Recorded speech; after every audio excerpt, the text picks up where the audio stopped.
Alex here with part 110 of the My Docket series on child custody and litigation. As with my previous videos, I'd like to take this opportunity to direct my viewers to part 0 if you haven't seen it yet. That's the video that contains the detailed disclaimers and the underlying purpose of the series. Two things that I will glaze over are, number one, I'm not in the middle of this right now. My case is completely and totally over. It's closed. It cannot be reopened, and that's because my ex's parental rights have been terminated. Number two, the nutshell version as to the purpose of the series is to give my viewers one big example of my 8-year-long high-conflict child custody ordeal from beginning to end in chronological order. That being said, we go into the motion for reconsideration that I filed. I believe I filed this the day of or the day before that hearing, which we just went through in my previous video, and if you all can recall, the motion was resolved by stipulation when the judge was able to get us to settle on all issues in that courtroom. So even though this motion isn't going to go anywhere because it's deemed withdrawn, I still wanted to go over it because of my policy of not skipping any documents, any filings, any hearings in the My Docket series. I mentioned early on, I think in part 0 actually, that I was going to cover every single paper, every single filing, every single hearing. And so for that reason, I'm not going to skip over this, even though it's been withdrawn. We will go ahead and go through the document and just kind of take it with a grain of salt because nothing ever comes of it. My mindset at the time was mostly negative, and this is something that I think a lot of you will be able to relate to. When you go through the process, it isn't uncommon to feel like you were arm twisted or coerced into accepting an agreement, a settlement. And in fact, I talk about the dangers of doing this in the video. I think it's Mediation and Settlements, and I think that's the only video I talk about it. There are some benefits that people think that they get from it, which I discuss in other videos. For example, sometimes people will settle thinking that it'll make them look better to the judge, only for the judge to, at a later date, completely forget anything that had anything to do with it. In fact, I talk about that in the video. The judge does not remember you. And what you're kind of asking for at that point anyway isn't proper, because that would fit into the problems that I cover in the video. Meta rulings. In meta rulings, I explain how the court should be making a determination based on the facts and the law, and not necessarily on things that have nothing to do with either of those two. So for example, I'm going to let you have this because 2 years ago you settled on that issue. Since you were a good litigant, I'm going to just give you stuff. They shouldn't do that anyway. So it's not even really the right approach to take. But this was a similar situation. I was mainly upset about the $650 settlement because I knew two things were going to come of it. Number one, it was going to make me less likely to bring issues before the court that needed to be brought before the court. I didn't think it was going to make me less likely to the point that I would stop filing completely, but I knew it was going to have an impact on me. I was definitely the poorer party at the time. I made about 1/3 what my ex did. The second thing was, without question, I knew for sure that that was going to embolden my ex. And it is very easy for her to be emboldened. I mean, she doesn't need to get a monetary award to feel that, but I knew that that specifically was going to really push her to actually ramp up the abuse. And it actually did occur, and it didn't take very long at all. Very soon, we are going to end up going into another hearing, and this one is going to go into her failure to comply with the court's order, which was that she would exchange the homework packet. So that is going to go to an order to show cause. She is going to be handcuffed in the courtroom. You guys are going to get to see all of that. And just keep an eye out for it. But I mean, I feel like at this point in time, the only one to blame is the judge. I think I've reached the conclusion that my ex, because of her mental health issues, didn't really have the capability to do the right thing in this situation. And it's one thing to not be wise enough to make the right choice, and it's another thing to be incapable of something because of mental health issues. So once I reached the conclusion that my ex was incapable of making the right decisions because of mental health issues, I ended up reaching the same conclusion that basically the court was at fault for all of the abuse that went on, because the court was the only one that could really have made... In other words, the court, the judges, and the attorneys know better. My ex, I can't say that... I mean, there's some signs, especially towards the end of the case, that really alarmed me. In fact, I don't want to talk about them too much right now because we're going to actually get to that point in My Docket series. When we get to year 2014, 2015, I'm going to talk more about some of those disturbing signs.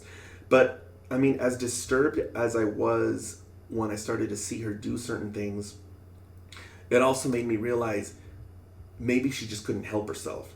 Maybe she really couldn't make the right choice. And at that point in time, that's when I reached the conclusion that the court should have known better, and that really the blame is going to have to fall into their lap, because they should know that there are mental health issues that make certain parents not unwilling, but actually incapable of having custody of children. In fact, Sam Vaknin actually has dedicated a video to this topic, where he doesn't say that NPDs should be deprived of custody because they don't deserve it. He said that they should be deprived of it because they're incapable of blah, blah, blah, blah, blah. So you can take a look at that video if you want to learn more about his perspective on the issue. I think all of that being said, we can actually go ahead and take a look at what I have filed.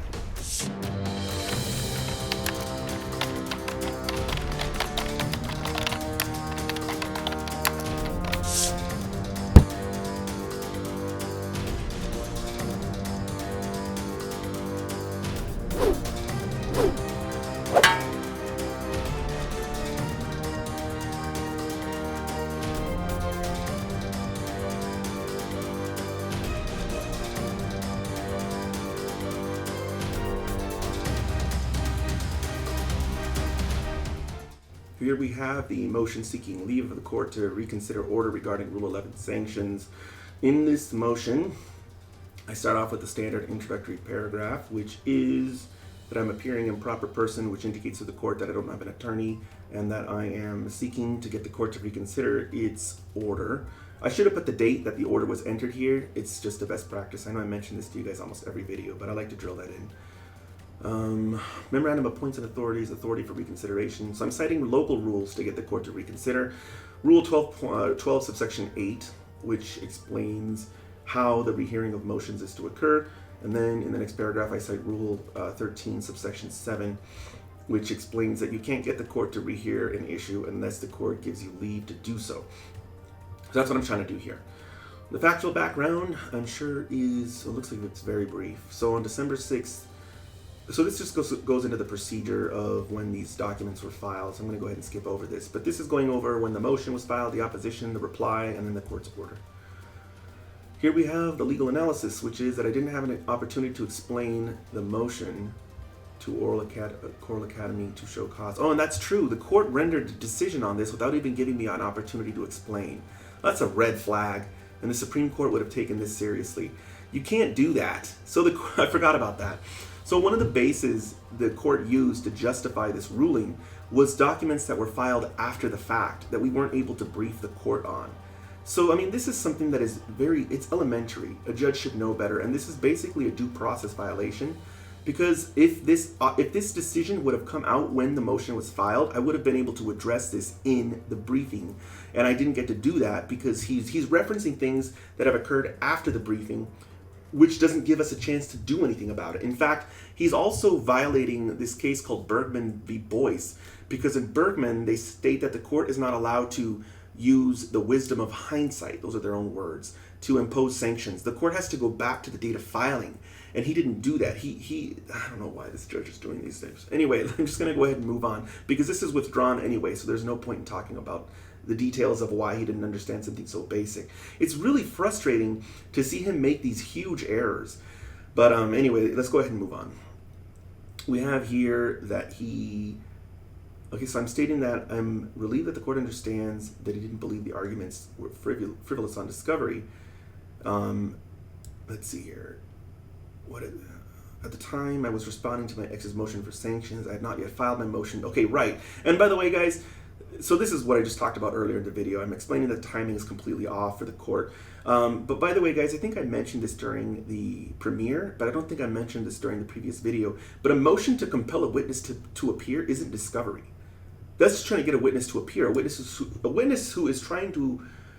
who's been compelled to appear at a hearing, and that you file a motion to have compelled to appear at a hearing, that's not part of discovery. Discovery is like interrogatories, requests for admissions, subpoena ducas tecums, stuff like that, when you're trying to get information from your ex or from third parties. Trying to get a witness to go to court isn't discovery.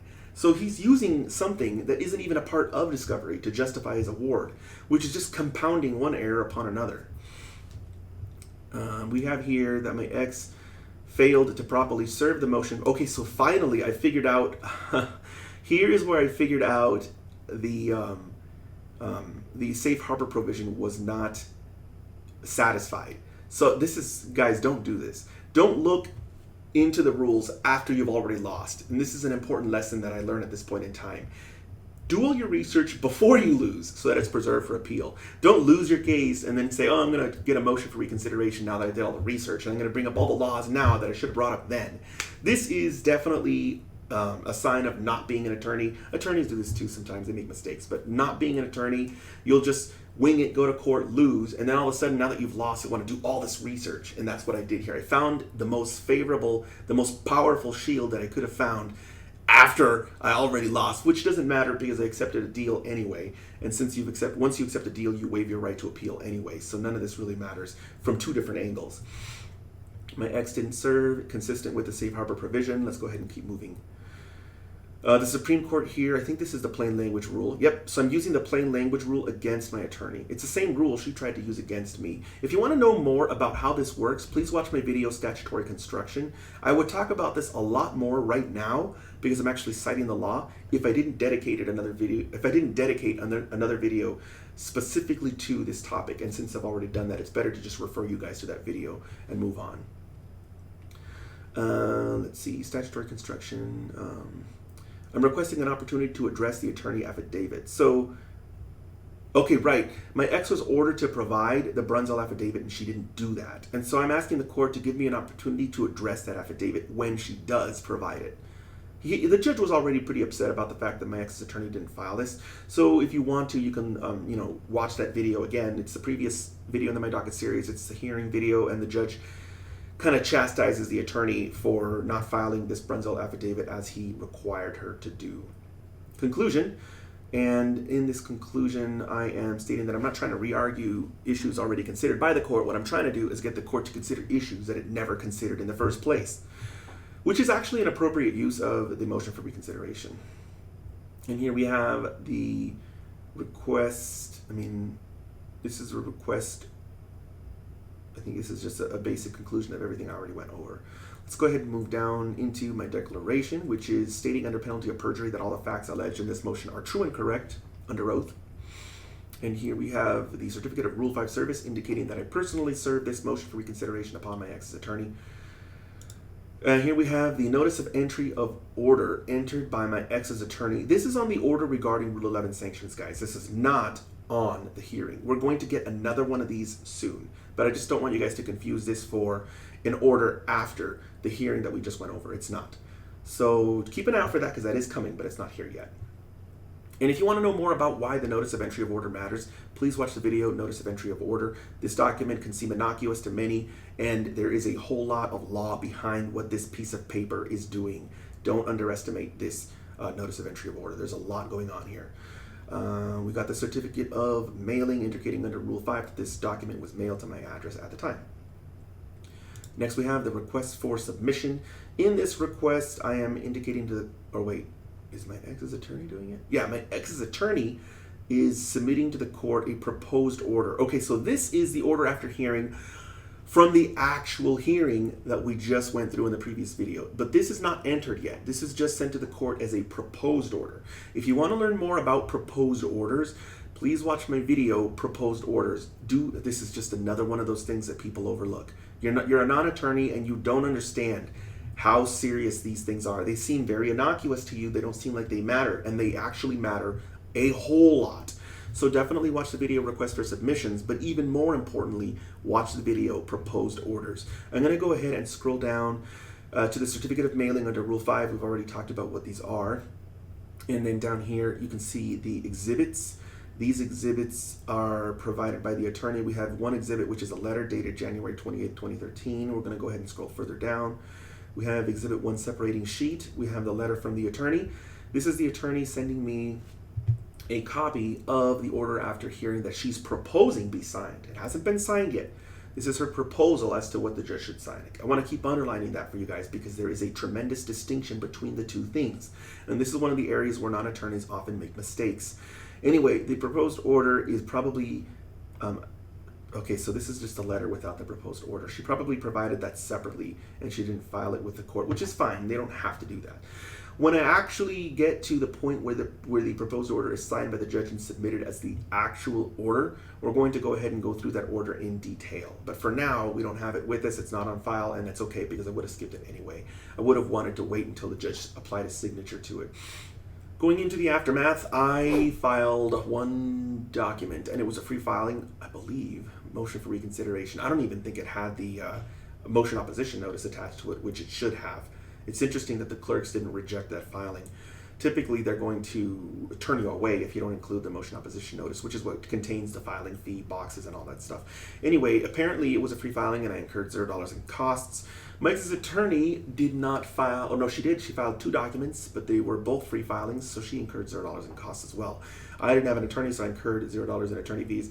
Mike's attorney would have probably spent almost no time reviewing that motion for reconsideration.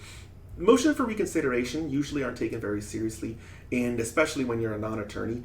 In fact, I came to this conclusion and I actually put out a video on this topic. Please watch my video, Motions for Reconsideration, because I have formulated quite a strong opinion about them based on my observations.